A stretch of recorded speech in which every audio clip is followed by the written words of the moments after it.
Chers amis, bonjour, bonjour Nicolas. Bonjour Sophie, bonjour à tous. Franck nous informe sur quoi aujourd'hui? Il nous parle d'un sujet qui touche tous les Français. C'est-à-dire? Il aborde un sujet qui aurait dû réveiller les gilets jaunes. Macronor a encore fait des siennes? M'en parle pas Sophie, je ne sais pas ce qu'on lui a fait, mais il nous en veut. À ce point? Bonjour à tous, bienvenue, Franck Info, ravi de vous retrouver. Nous sommes jeudi 10 février. Bien. La campagne présidentielle. Comment dire? Le pouvoir d'achat. C'est un des sujets majeurs pour la majorité des Français. Je viens de passer devant une station sur Lyon, on avoisine maintenant 1,90, 1,92 dans les stations traditionnelles. Bien. Alors, bien entendu, il faut baisser la TVA sur les carburants et l'énergie. Alors, j'ai vu une proposition de Marine Le Pen qui va dans ce sens. Ce sont maintenant des biens de première nécessité, ce sont des biens indispensables et non des produits de luxe taxables à 20%. Donc, il faut supprimer, baisser la TVA de 20 à 5, 5,5. Voilà. Et puis, en plus, quand vous apercevez que vous avez des taxes sur les taxes, le litre, sur un litre d'essence, on doit être à peu près à environ 68% de taxes. Donc, rendez-vous compte que sur un litre qui va toucher les 2 euros, vous donnez 1,20 € à l'État. Rappelez-vous d'ailleurs qu'il y avait ce qu'on appelait la TIPP, il y avait une taxe qui était flottante. Donc, quand le prix du carburant de base montait, du pétrole, les taxes diminuaient et il y avait un système un petit peu flottant qui permettait de limiter la hausse. Ça avait été supprimé. Donc, ce qui fait que à chaque hausse des matières premières, compte tenu qu'il y a beaucoup plus de taxes que de la valeur du produit par lui-même, ça augmente assez fortement. Bien.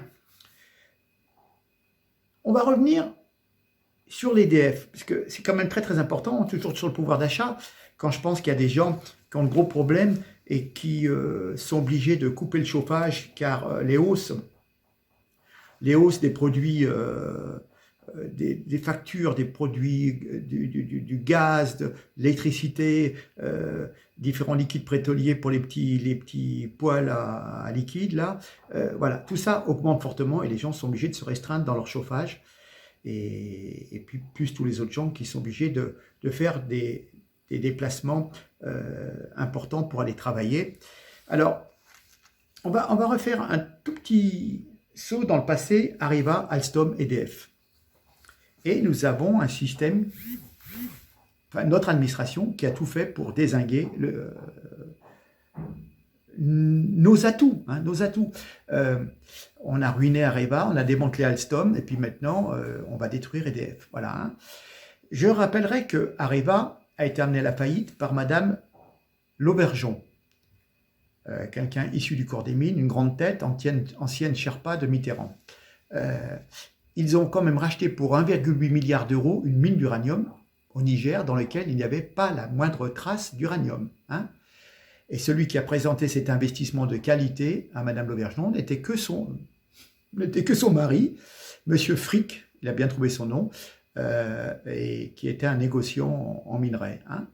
Cette affaire a eu lieu il y a plus de 10 ans, n'a toujours pas été jugée, on peut se rappeler que la justice n'est pas aussi rapide qu'elle le fut avec Monsieur Fillon. Voilà. Je rappelle également qu'Alstom était à la manœuvre pour démanteler le groupe français. Celui qui était à la manœuvre pour démanteler le groupe français, c'était Macron.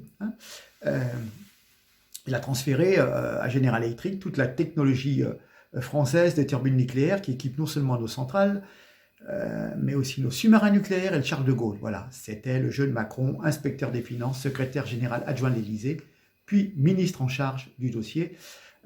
Monsieur Montebourg, lui, précédent ministre, avait toujours refusé cette vente et on l'a renvoyé du gouvernement, renvoyé par Hollande, et il est parti s'occuper de ses abeilles. Voilà. Et c'est la raison pour laquelle Macron, maintenant, aujourd'hui, est à Belfort pour faire racheter par EDF cette partie, ce qu'on appelle les hélices Arabelle. Ce sont ces fameuses hélices qui servent au niveau des centrales nucléaires et puis de différents bâtiments militaires. Et maintenant, c'est EDF qui a des problèmes. Voilà. EDF, c'est la production d'électricité nucléaire. Alstom, c'était la production, la conception de centrales nucléaires Et Areva, c'était la recherche de minerais, la transformation de ce minerai en combustible pour alimenter les centrales.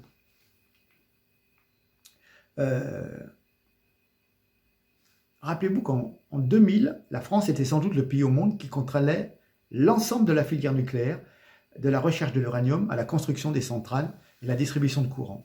Hein. Et puis évidemment, ça commençait avec De Gaulle à l'époque, de Pompidou, et ça gênait quand même pas mal de gens que nous puissions être pratiquement totalement indépendants, hormis les approvisionnements en pétrole pour nos voitures, mais sinon tout le reste, c'était autosuffisant grâce à nos centrales hydrauliques sur le Rhône, etc. etc. Ça gênait nos concurrents quand même. Voilà, hein. Alors, Areva est en état de mort cérébrale. Alstom a transféré tous ses brevets à General Electric, donc merci Macron, qui les a, General Electric a domicilié donc, en Suisse, donc plus de royalties pour la France, et EDF est presque en voie de déposer le bilan. C'est très très grave ce qui se passe, voilà, grâce à Macron, Le Maire, etc. Hein. Et cette fameuse Commission européenne, pourquoi? Parce que cette mort a été programmée pour la bonne raison que, grâce aux centrales nucléaires, la France produit plus d'électricité qu'elle en consomme. Donc, les entreprises françaises bénéficient de l'électricité la moins chère, ce qui donne un avantage non négligeable par rapport à des voisins. Hein. Quand vous avez une usine Peugeot qui paye l'électricité moins chère qu'une usine Volkswagen, ça peut être intéressant. Donc, c'est un monopole public, détenu, je crois, 82-83% par l'État. Bien entendu, c'est normal, ce sont des investissements faits avec les impôts des Français. Hein, voilà. Mais la Commission européenne n'aime pas trop les monopoles et voulait établir un marché unique de l'énergie. Et voilà.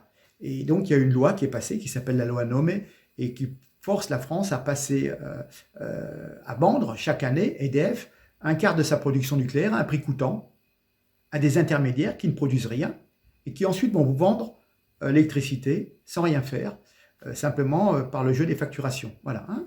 Parce que voilà, il fallait qu'il y ait de la concurrence, on ne voulait pas un monopole d'État. Donc, si vous voulez, les contribuables français subventionnent gratuitement des sociétés du secteur privé qui ne contribuent en rien à la production d'énergie. Voilà. Hein. Ces sociétés devaient aller acheter 20% de leur fourniture sur les marchés libres et le reste, ils le prenaient à EDF. Bon. Ce prix n'a pas bougé, 42 € le mégawatt-heure.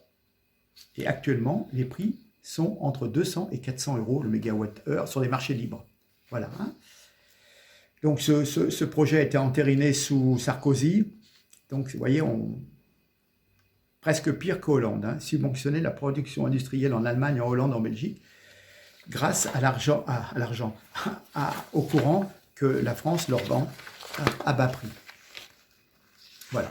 Mais à partir de 2018, les demandes pour l'électricité à bas prix ont augmenté, hein, et ces sociétés qui vendaient l'électricité moins chère ont été obligées d'acheter de l'électricité de plus en plus chère. Et là, ça commençait à poser des problèmes. Voilà.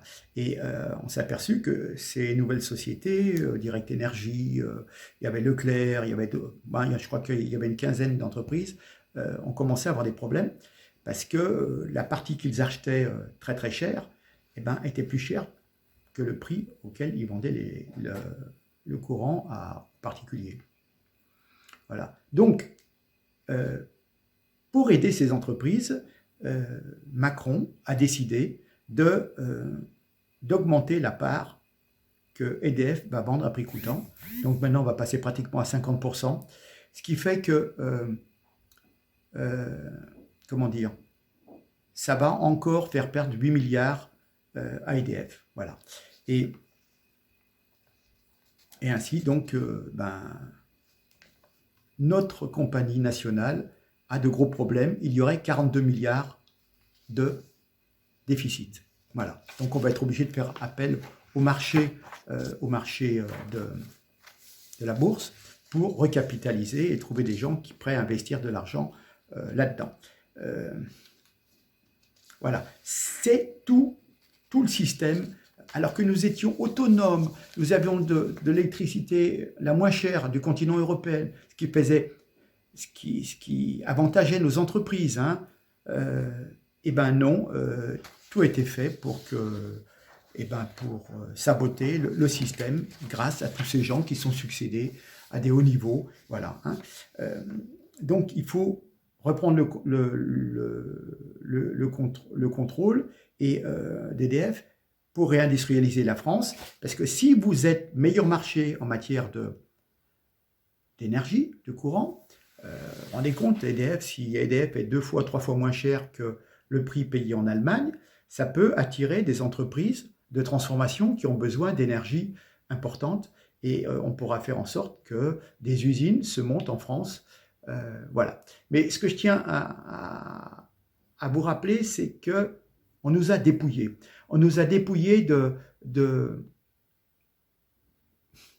tout notre acquis, vous voyez, de tout ce que vous avez payé en contribution sociale, en impôts, pour bâtir une souveraineté énergétique. Et du coup, avec ces histoires de Commission européenne et tout, quand on oblige une entreprise à vendre à prix coûtant à ses concurrents, les concurrents lui piquent les clients, et là on est en train d'augmenter encore la part que EDF devra verser, c'est de la folie. Donc ça ne peut pas durer comme ça, il faut reprendre quand même l'autonomie complète, notre souveraineté, j'entends bien, et c'est pas avec Macron ni Pécresse que vous l'aurez, voilà.